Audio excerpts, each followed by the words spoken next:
সুপ্রভাত, কেমন আছেন সবাই? আমি অনন্যা, অনন্যার ব্লগসের আরও একটি ঝাঁ চকচকে নতুন ব্লগে আপনাদের সকলকে জানাই অনেক অনেক অনেক স্বাগত। আশা করছি সকলে খুব ভালো আছেন, সুস্থ আছেন, সাবধানে আছেন, নিরাপদে আছেন। আমরাও বেশ ভালোই আছি।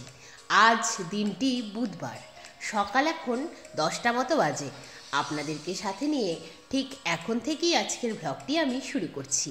যথারীতি প্রতিদিনের মতোই সকালে ঘুম থেকে উঠে অ্যাজ ইউজুয়াল ফ্রেশ হয়ে নিয়ে মায়ের হাতে হাতে বাসি কাজগুলো কমপ্লিট করে তারপর যথারীতি চা পর্ব মিটিয়ে ফেলেছি।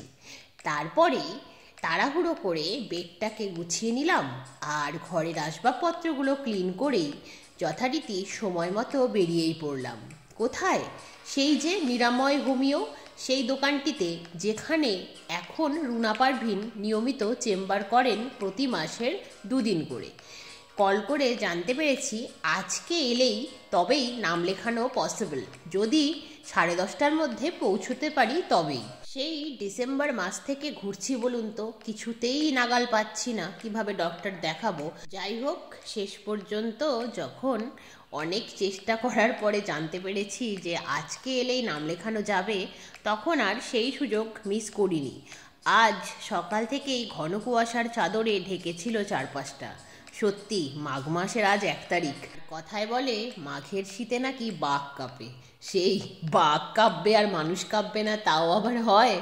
সেই জন্যই আজ ভীষণ ঠান্ডা পড়ে গিয়েছে। সেই ঠান্ডাকে উপেক্ষা করেই চলেই এলাম। এসেই দেখছি বিশাল লাইন, তাও কম করে 30-32 জন তো হবেই লাইনে। আমি যখন সেই লাইনের একদম শেষে গিয়ে দাঁড়ালাম, তখন জানতে পারলাম লাইনে দাঁড়ানোর জন্যও নাকি নাম লেখানো প্রয়োজন, শুধু ডক্টর দেখানোর জন্যই নাম লেখালে হবে না। সেই কথা জানতে পারার পরে কি আর অপেক্ষা করা যায় বলুন? সেই জন্যই লাইনে দাঁড়ানোর যেখানে নাম লেখানো হচ্ছিল সেখানে নিজের নামটা এনলিস্টেড করেই ফেললাম। তারপর লাইনে দাঁড়িয়ে রইলাম। যথারীতি 10:30 বাজতেই দোকানের শাটার ওঠানো হলো। যারা নাম লিখবেন তারা এসে হাজির হলেন, আর যেখানে নিজেদের লাইনে দাঁড়ানোর জন্য নামটা লিখেছিলাম সেই নাম অনুযায়ী একজন একজন করে লাইন করানো হলো। সেই লাইনে দাঁড়ানোর জায়গায় আমার নাম হয়েছিল 33 নম্বরে, যদিও আমার পেছনেও অনেকে ছিলেন। আরও 30-32 জন তো হবেই, সেই জন্যই আমি একেবারে লাস্ট ক্যান্ডিডেট তো ছিলাম না। যাই হোক, আমার সময় আসতেই আমি আমার আর মায়ের দুজনের নাম লিখিয়ে ফেললাম। ডক্টর পেশেন্ট দেখবেন শনিবার আর রবিবার সকাল বিকাল দুবেলায়। আমি যথারীতি নিজের সুবিধা অনুযায়ী শনিবার বিকেলের টাইমটাই ফিক্সড করলাম। তাই আমার আর মায়ের যথারীতি নাম হলো 3 আর 4 নম্বরে। 100 টাকা করে অগ্রিম দিতে হলো নাম লেখানোর জন্য, আর সেখান থেকে দেওয়া হলো 2টো চিরকুট, যেখানে আমাদের পুরো নাম, ফোন নম্বর সবটাই লেখা আছে, আর সময় আর তারিখটা মেনশন করা আছে যে কখন গিয়ে আমরা ডক্টর দেখাতে পারবো। যাই হোক, সেই চিরকুট দুটো নিয়ে মনের আনন্দে যুদ্ধ জয় করার ফিলিংস নিয়ে বেরিয়ে এলাম। তারপর মাকে কল করে শুনলাম বাজারের এত কাছে এসেছি, অথচ মায়ের কোনো বাজার লাগবে না, তাও আবার হতে পারে? যেখানে দাঁড়িয়ে দাঁড়িয়ে মায়ের সাথে ফোনে কথা বলছিলাম, হঠাৎ করে চোখ পড়লো একটা ফেস্টুনের দিকে। সেখানে লেখা আছে রামলালার আলো, আত্রেয়ীর ঘাটে জালো। এটা দেখতেই তো মনে পড়ে গেল সেই গত বছর 22শে জানুয়ারির কথা, যেদিন অযোধ্যাতে শ্রী শ্রী রামলালার মন্দিরে রামলালার প্রাণ প্রতিষ্ঠা উপলক্ষে আমাদের বালুরঘাটের আত্রেয়ীর তীরে 1 লক্ষ প্রদীপ প্রজ্বলিত হয়েছিল। ঠিক একই ঘটনার পুনরাবৃত্তি ঘটবে এই বছর 22শে জানুয়ারি বিকেল 5টায় আত্রেয়ীর ঘাটে 1 লক্ষ প্রদীপ প্রজ্বলন করা হবে। দেখেই তো মনের মধ্যে একটা আলাদাই আনন্দের সৃষ্টি হলো যে যাক, আমি যাব। এই আনন্দেই মনটা ভরে গেল। সত্যি বাবা, শ্রীরামচন্দ্রের জন্য 1 লক্ষ প্রদীপ প্রজ্বলিত হবে, সেখানে আমি যাব, কয়েকটা প্রদীপ আমিও জ্বালাবো আর আপনাদের সাথে সবটাই শেয়ার করব। এটা দেখে মনটা খুশি হয়ে গেল। এটাও ঠিক, হয়তো হনুমানজিও চাইছিলেন যে ঘটনাটা আমি জানতে পারি, নয়তো এত জায়গা থাকতে আমি ওখানে দাঁড়িয়েই বা কেন মায়ের সাথে ফোনে কথা বলবো বলুন তো। যাই হোক, যথারীতি এসব দেখে মায়ের কাছ থেকে শুনে নিলাম যে কি কি আনতে হবে বাজার থেকে। সেই মতোই বাজারে চলেই গেলাম, যদিও অনেকগুলো ব্যাগ আমি নিয়ে যাইনি। মা যা ফিরিস্তি দিল তাতে করে আরও একটি বড়সড় ব্যাগের প্রয়োজন। তারপরে মা বলল, যাই হোক, কত বড় ব্যাগ তো নিয়ে যাসনি, থাক, যতটা পারিস ততটাই নিয়ে আয়। যাই হোক, যথারীতি আমি আমুল গোল্ড একটা প্যাকেট কিনলাম, কারণ প্রায় 7-8 দিনের বেশি হয়ে গিয়েছে আমাদের যে মিল্কম্যান কাকু প্রতিদিন দুধ দিয়ে যান বাড়িতে, তিনি আসছেন না। ভাবছি আগামীকাল সান্ত্বনা দিদির সাথে তার বাড়িতে গিয়ে খবর নেব যে তার হয়েছেটা কি। সেই জন্য একটা দুধের প্যাকেট কিনতেই হবে, তাই নিলাম। আর কয়েকটা বানরুটি কিনলাম।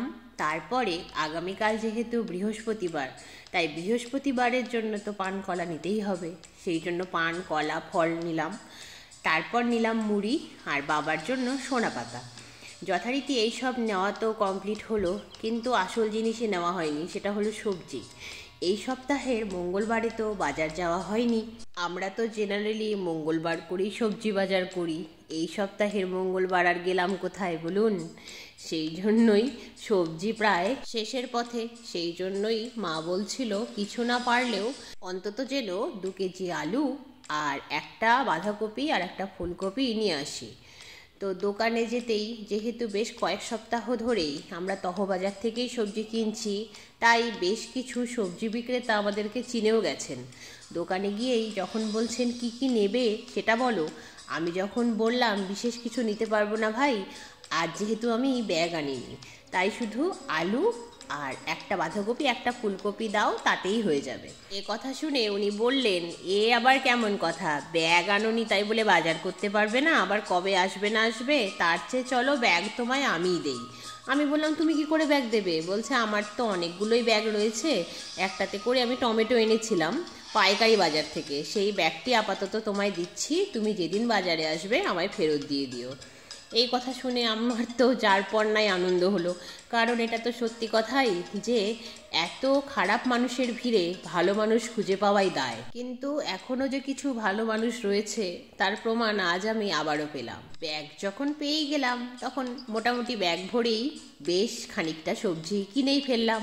আর যদিও আমি আশাই করিনি এই বছর সবজির দাম কমবে কিনা এই ব্যাপারটি নিয়ে, কিন্তু এই সময়টাতে বাজারে সবজির দাম বেশ কম, সেই জন্যই মাত্র 150 টাকায় এক ব্যাগ ভর্তি বাজার হয়েই গেল। আর ব্যাগটি তো বেশ বড় সড়ই ছিল। যথারীতি বাজার করে বাড়িতে ফিরলাম।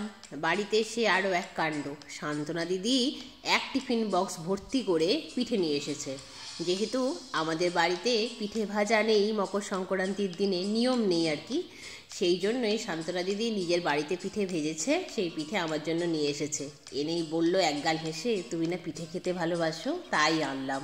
মাঝে মাঝে খেয়াল করে দেখবেন, কিছু মানুষ যারা হয়তো আমাদের রক্তের সম্পর্কের কেউ নয়, তারা নিজের মানুষের থেকেও বেশি হয়ে ওঠে, যেমন সান্ত্বনা দিদি আমাদের কাছে। তারপর যথারীতি ফ্রেশ হয়ে রান্নাবান্না শুরু করে ফেললাম। আজ বিশেষ কিছু রান্নাবান্না করতে পারিনি, লেট হয়ে গিয়েছিল বলে। আজ রান্না করলাম মাছের ঝোল, তার সাথে বেগুন পোড়া আর ডিমের অমলেট, ব্যাস এইটুকুই। তারপর গ্যাস রান্নাঘর ক্লিন করে স্নান সেরে এলাম, তারপরে সারলাম লাঞ্চ। তারপর যথারীতি সবজিগুলো ব্যাগ থেকে বের করে ক্যারি ব্যাগের মধ্যে এক এক করে ভরে ঝুড়িতে করে টেবিলের ওপরে রাখলাম। মা বলল ফ্রিজের বাস্কেটে মাই সাজিয়ে রাখবে। যেখানে সবজিগুলো ঢেলেছিলাম সেই জায়গাটিতে ঝাড়ু দিয়ে নিলাম। তারপর ছাদে এসে একটু রোদে বসলাম। তারপর রোদের তাপ কমে যেতেই জামা কাপড়গুলো তুলে ফেললাম আর এক এক করে গাছগুলোতেও জল দিয়ে নিলাম।